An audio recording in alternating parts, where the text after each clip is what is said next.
Bonjour chers passionnés de sport automobile, j'espère que vous allez bien.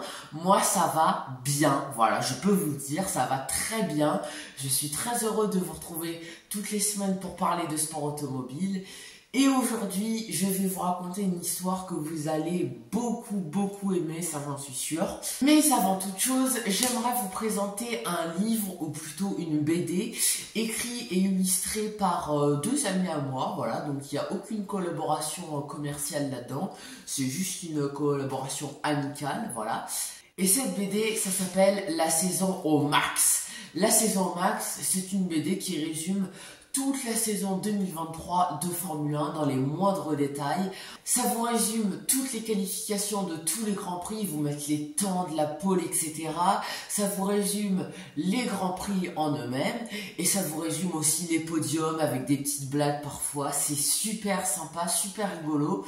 Et ceux qui n'y connaissent rien à la F1, eh ben pas de souci parce qu'au début du livre, ils vous présentent tous les pilotes, toutes les écuries qui vont faire la course tout au long de la saison. Et ils vous font même la présentation de comment la saison de Formule 1 va se dérouler, tous les grands prix, etc.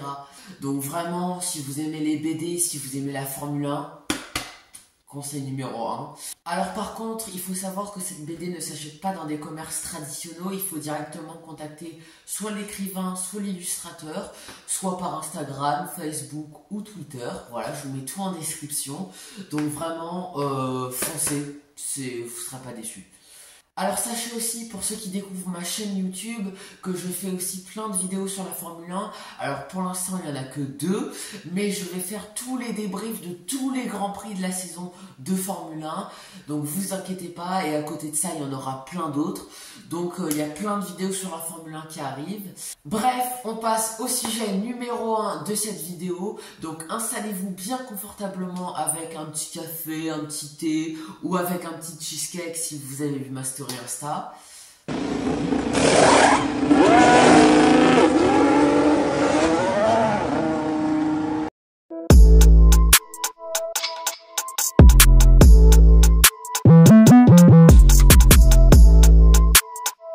Alors aujourd'hui on va parler de Audi, mais on va surtout parler de la Audi R18 TDI qui a été au milieu de toute une affaire, le Dieselgate. Alors au cas où vous vivriez dans une cave, sachez que Audi est l'une des marques les plus prestigieuses dans le sport automobile. Elle a gagné dans presque toutes les catégories où elle est passée. En Dakar par exemple, où elle a gagné qu'une fois en 2024 avec Monsieur Carlos Sainz, le père de Carlos Sainz Jr., celui qui est en F1 là. Audi a également participé au championnat du monde de rallye en 1982 et 1984. Mais surtout en endurance, c'est là où ils ont gagné le plus de fois, c'est là où ils ont montré tout leur talent. Mais la course où ils ont gagné le plus, vous en doutez bien, ce sont les 24 heures du Mans. 13 fois victorieux Audi aux 24 heures du Mans dans la catégorie LMP1.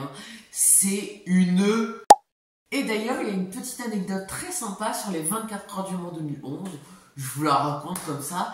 En fait, la fameuse Audi R18 TDI avait un problème moteur. Et du coup, le pilote s'est arrêté sur le bas-côté, quoi, normal. Et en fait, les ingénieurs n'ont pas réussi à trouver le problème. Et du coup, ils ont dit au pilote de continuer la course, sous prétexte que tout allait bien, qu'il n'y avait aucun problème. Alors que juste, ils n'arrivaient pas à trouver le problème. Mais le plus fou dans toute cette histoire, c'est que l'Audi R18 TDI, qui avait le problème moteur, a gagné cette édition des 24 heures 2011. C'est un truc de fou. Il n'y a qu'en sport automobile que tu peux voir ça. En rugby, tu verras jamais un gars avec le nez cassé continuer le match. Non, le gars il a le nez cassé, il arrête le match. En sport auto, t'as le moteur cassé, s'en foutent les mecs. Tu continues. Puis bon, c'est pas comme si le moteur c'était l'élément le plus important de la voiture. Petite vanne, parfois ça fait pas de mal.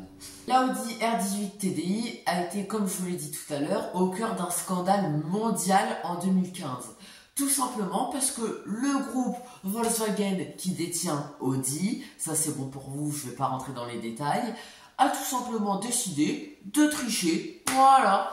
Alors, avant de parler de la triche, on va un petit peu parler de technique si vous voulez bien les amis.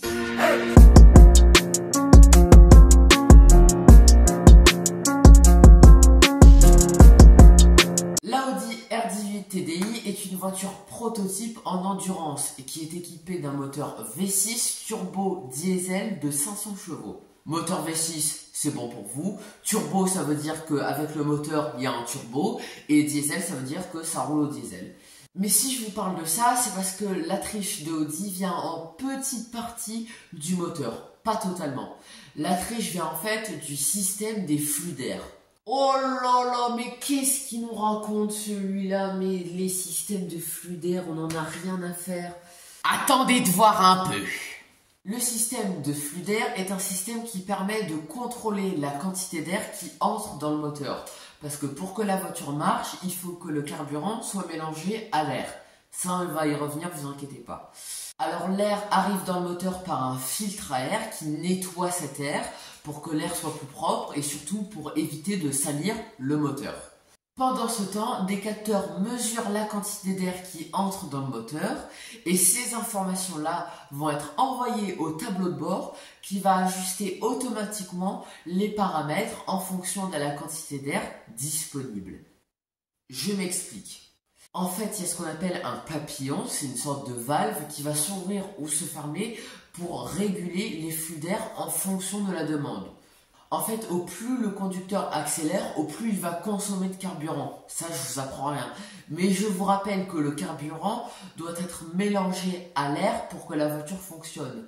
Mais il faut que la quantité de carburant et d'air soit proportionnelle pour que ça fonctionne correctement, quoi. Et si on veut aller un petit peu plus loin, il y a ce qu'on appelle des bougies d'allumage sur les moteurs à essence et un compresseur sur les moteurs diesel qui va enflammer ce mélange carburant-air qui va ensuite en quelque sorte exploser et cette petite explosion va pousser les pistons dans le cylindre qui vont faire un mouvement de haut en bas et ces pistons c'est ce qu'on appelle le fameux vilebrequin. Et ces pistons qui font un mouvement de haut en bas, comme je vous ai dit, vont servir à faire tourner les roues. Voilà.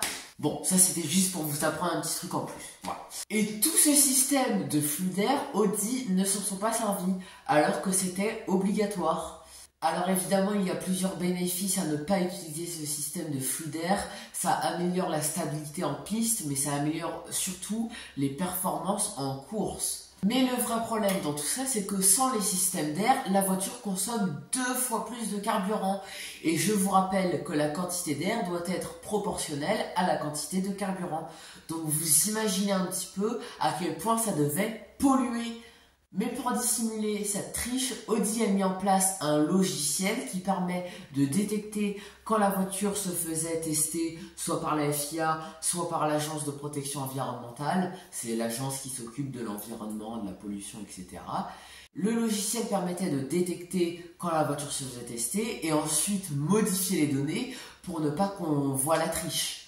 La triche appelée le Dieselgate est découverte en 2015 par l'EPA, l'Agence de protection environnementale. La triche a très rapidement été médiatisée, ce qui a un petit peu terni l'image d'Audi. Volkswagen, qui détient Audi, a avoué avoir utilisé ce logiciel et ils ont dû faire face à des amendes d'à plusieurs millions d'euros.